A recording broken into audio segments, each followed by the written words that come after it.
L'attaque du Capitole. Vous avez beaucoup de nouveaux segments. L'attaque du Capitole, pourquoi vous n'avez pas fait attaque à la démocratie? Il me semble que c'est tellement vulgaire. C'est pas Le si gars- pire que ça. Mais franchement, en plus, on vous l'avait conseillé en répétition. Vous n'avez même pas pris nos suggestions. Regarde. L'attaque du Capitole Voilà. vous offre les dernières nouvelles en provenance de la dystopie américaine. Évidemment, l'insurrection de l'axe Trump, QAnon, Jésus de Nazareth a beaucoup fait jaser la semaine passée. Plusieurs façons de décrire ce qui s'est passé. Mathieu Bock-Côté à Cube Radio n'a pas manqué d'imagination, lui, pour nous décrire les révolutionnaires qui s'imaginaient être des Jedi. Ils ont l'impression d'être sur le théâtre de l'histoire, la grande scène de l'histoire, où s'affronteraient des gens avec des majuscules, des Jedi contre l'Empire. Je devine que ça doit être leur univers mental. Il a aussi trouvé que celui que l'on surnomme le chaman QAnon, avec sa fourrure et ses cornes, là, ça lui faisait penser à Chewbacca. C'est le coup d'État de Chewbacca. C'est-à-dire, il était là, déguisé en Chewbacca, comme un vrai fou. Avez-vous entendu? Il a presque dit le mot mongol. On écoute au ralenti. Comme un vrai fou. Sacre bleu, hein? Il est passé à ça d'être dénoncé dans les journaux de Québécois pour avoir dit ce mot honni, mais il a eu peur que l'empire du politiquement correct contre-attaque. Donc, c'est Star Wars ou encore... Puis j'ai l'impression que c'est la psychologie du film de super-héros. Quelquefois, je me demande pourquoi les films de Marvel et compagnie, avec 12 super-héros contre des forces terrifiantes qui dominent l'univers, sont aussi populaires aujourd'hui. Et on comprend que ça correspond à la structure du récit mental de certains qui se voient comme des insurgés en permanence contre un pouvoir maléfique et tout-puissant. Donc, Star Wars, Marvel, qui dit mieux?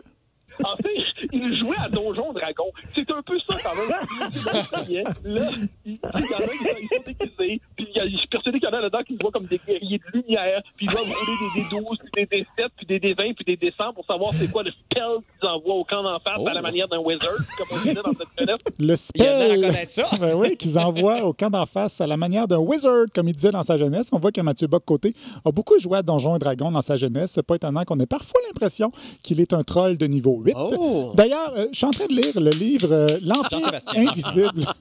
L'Empire invisible de Mathieu Bellil. C'est très bon. Il explique entre autres que l'Amérique a conquis la planète de par sa culture et qu'on regarde le spectacle de l'Amérique, souvent réécrit par Hollywood, comme on regarde un film à la télé. Ça explique peut-être pourquoi ils se prennent pour des Jedi ou des Avengers, mais heureusement, l'Empire n'a pas soumis tout le monde. Il reste des irréductibles qui ont des références d'ici, comme Jérôme Landry du FM 93. Ça avait l'air de...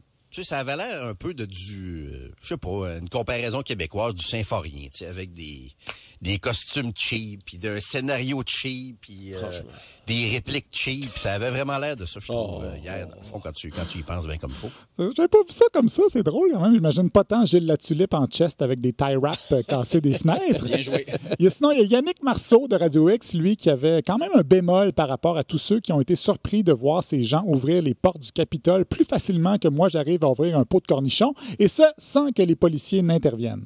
Est-ce que tu étais surpris de voir la réaction si pacifique des agents de sécurité, corps policiers, agents secrets, nommez toutes? Moi, j'ai passé 6 mois à New York, 7 mois à Atlanta, puis j'ai jamais vu de policier tirer sur personne. Donc, lui, il a vécu là, et il n'a jamais vu de policier tirer du gun, donc c'est pas surprenant que les policiers aient rien fait. C'est aussi niaiseux que si Jean-Sébastien disait que parce qu'il n'a jamais écouté le spornographe n'existe pas.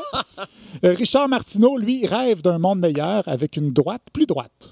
Une certaine droite plus droite, là, droite. Là. C'est ça, le Trumpisme sans Trump, je pense que ce serait la meilleure affaire. Si t'enlèves Trump au Trumpisme, il reste quand même le populisme, la démagogie, la désinformation. Est-ce que c'est ça que Richard Martineau veut? Poser la question, c'est poser la question. S'en est suivi la censure de Trump par Twitter. Et là, malgré tout le dégoût que le gars m'inspire, je suis pas sûr que c'est une si bonne idée que ça de le censurer à tel point qu'on retire tout ce qu'il a écrit.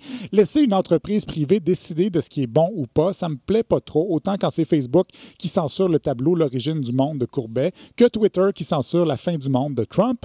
Mais Marc Boilard, expert en séduction et chroniqueur au FM 93, avait une autre vision de la chose à l'émission de Sylvain Bouchard. Je m'excuse, là, mais moi, j'ai 54 ans, là. Quand j'avais 12 ans, il y en avait de la liberté d'expression. Puis quand j'en avais 22, puis quand j'en avais 43... En 2007, Facebook est devenu très populaire au Québec, OK? Puis ça a commencé en 2003. Avant ça, là, il y en avait de la liberté d'expression. Est-ce que Ronald Reagan avait une liberté d'expression? Ben voyons. Je vous annonce qu'il était banni de Twitter. Ben, plus que ça, il n'y avait même pas de Twitter. Et voilà. Ben, j'avais pas vu ça comme ça, moi. C'est pas con. Ronald Reagan était censuré par Twitter. Une information qu'auraient liké les pères fondateurs s'ils n'avaient pas été eux-mêmes censurés. C'est comme les livres, dans le fond. Avant que ça existe, est-ce que les hommes de Cro-Magnon se sentaient censurés de ne pas pouvoir écrire des livres? Non, ils dessinaient des antilopes dans leur grotte, puis ils étaient bien heureux. Reste qu'il est important de mettre les choses en perspective dans toute cette histoire-là. Et qui de mieux que le Doc Mayou pour faire ça? Parce que M. Doc, il n'a pas trop aimé que Nancy Pelosi, la présidente de la Chambre des représentants, dise que Trump est un peu fou. Elle s'est permise de qualifier Donald Trump de fou, déséquilibré et dangereux. Je suis psychiatre. Avant de dire que le gars est fou et déséquilibré, soyez prudent, s'il vous plaît. Oui, attendez qu'il fasse quelque chose d'un peu fou avant de dire que Trump est fou. À date, il n'est pas si pire. Il est difficile à évaluer, Trump, contrairement à Nancy Pelosi. Lequel entre Nancy Pelosi et Donald Trump est le plus fou et déséquilibré? Je le sais pas. Je ne les ai pas examinés ni l'un ni l'autre. Mais à première vue, Nancy Pelosi ne semble pas être un modèle d'équilibre mental. Voilà, tout est une question de perspective, Jean-Philippe. Merci, Olivier.